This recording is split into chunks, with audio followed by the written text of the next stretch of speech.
Hello, McVeigh Dragons. Welcome to Mr. Thornley's music class, Volume 6. This is for second grade. Last time we had class, you were supposed to listen to the McVeigh School Spirit song and tell me the sections, how they, what the sections are, identify them, and also be able to tell me the form of the song. So hopefully you came up, the form is A-B-A B-A-C-A. Okay? And had it not been for that C, it would have just been ABA form. But Mr. Sadako, who wrote this song, our third grade one of our third grade teachers, the A section would be like, hey, hey, McVeigh. Excuse me. Hey, hey, McVeigh. We learn her every day. That part.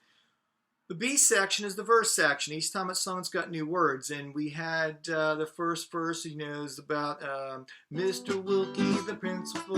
We always love to see that part. All right, and then it goes back to the A section. Hey, hey, McVeigh. Then it goes to another B section with new words.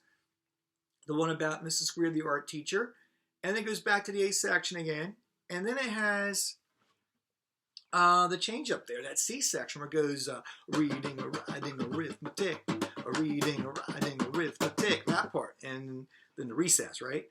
And then it goes back to the A section. So hopefully you could identify those sections, and hopefully you knew it was an ABA, BACA, all right? And it's very close to a form called a rondo form in classical music. A rondo form in classical music is a very popular form, and a rondo is A, B, A, C, A, and it could be even D, A, and even longer. It's something different in between the A section, sandwiched in between the A section, and then you end with A. Very popular form. Right now I want to turn our attention to our new focus, which is going to be harmony, but let's review our three parts of a song. In the fall, we talked about steady beat, putting the steady beat into a meter of 2, meter of 3, meter of 4. I might even have discussed, I think, meter of 6. And our rhythm patterns to be played over top of our steady beat. And the beat itself is a rhythm pattern. It's the main rhythm pattern in the song. Okay, it's our pi pattern we've been practicing. Pi, pi, like that. But we put it into a meter, grouping the beats into sets of numbers, like loud, soft, or loud, soft, soft, okay? Once we left that, we went to melody after working on our holiday winter concert. Melodies are made up of notes that move by step, leap, repeat. Once you have so many notes that do that, you want to create musical sentences called phrases. And then once you have so many phrases, you want to create a musical paragraph called a section. Once you have your sections, you put them in a certain order or arrangement, and that's called form. Okay, and that's where we're at right now. And making a melody is just like making a story. Instead of, story has words, music has notes. You can also have words with the notes. And a story has sentences where a melody has phrases, and a story has paragraphs where a melody has sections. And then you have your paragraphs in a certain order, and that's the form of your story. And you have your sections in a certain order, it's the form of your song. Well, now I want to switch our attention to harmony. And we're going to talk about, right now, knowing when there is harmony and when there's not. And also, what type of harmony is it? Is it going to be chords or an ostinato pattern? And we'll talk about both of those. First of all, if I sang like Yankee Doodle went to town riding on a pony, okay? That's a melody by itself. There's no harmony there. That's called monophonic texture. And as soon as I add chords, you see me strumming the guitar, I'm playing chords, or an ostinato pattern, which is a pattern that repeats, such as this. Bum, bum, ba-da-da, bum, bum, ba-da-da, bum, bum, ba-da-da. A pattern that repeats made up of generally a couple notes. All right, they're both forms of harmony, and ostinato patterns are played a lot in rock and roll bands by bass players and guitar players. As the singer sings a melody over top of the song. But you might have a bass player playing an ostinato where you have a guitar player strumming chords. If you have one or both those things with your melody, it's homophonic texture, okay? And that's what we're going to focus on right now.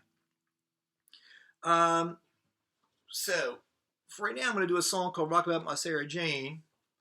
And I want you to tell me what texture this is. Based on what I said, you should be able to figure this out. So if I go like this, here it goes. Oh, rock about my Sarah Jane. Oh, rock about my Sarah Jane. Oh, there's nothing to do but sit down and sing. Rock about my Sarah Jane. Oh, rock about my Sarah Jane. Rock about my Sarah Jane. Oh, there's nothing to do but sit down and sing. Rock about my Sarah Jane. Yeehaw. Okay. All right. So put a little hee-haw in there. Rock About My Sarah Jane. You should know what texture that was right now.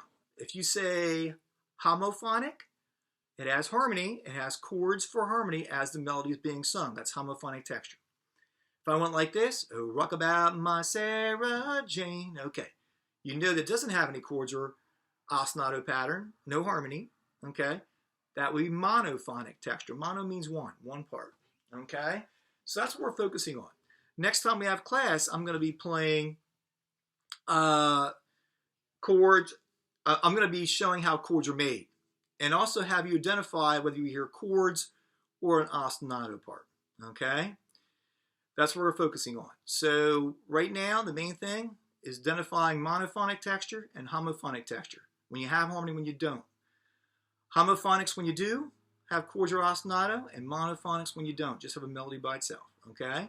And also what type of harmony, identifying what type of harmony you hear. We're going to do that next time. So if we had band with this song today, I was going to have you play some harmony, some ostinato patterns or chords on the partial chords on the xylophones. But since we can't, just got to kind of imagine that. So for right now, I want you to have a great day. Practice social distancing. Be kind to your parents. Be respectful. Always do your McVeigh best. Okay, keep up with the volumes. This is volume 6. You should be going right through them, okay? And you always refer back to them if you need to. Have a great day. See you later.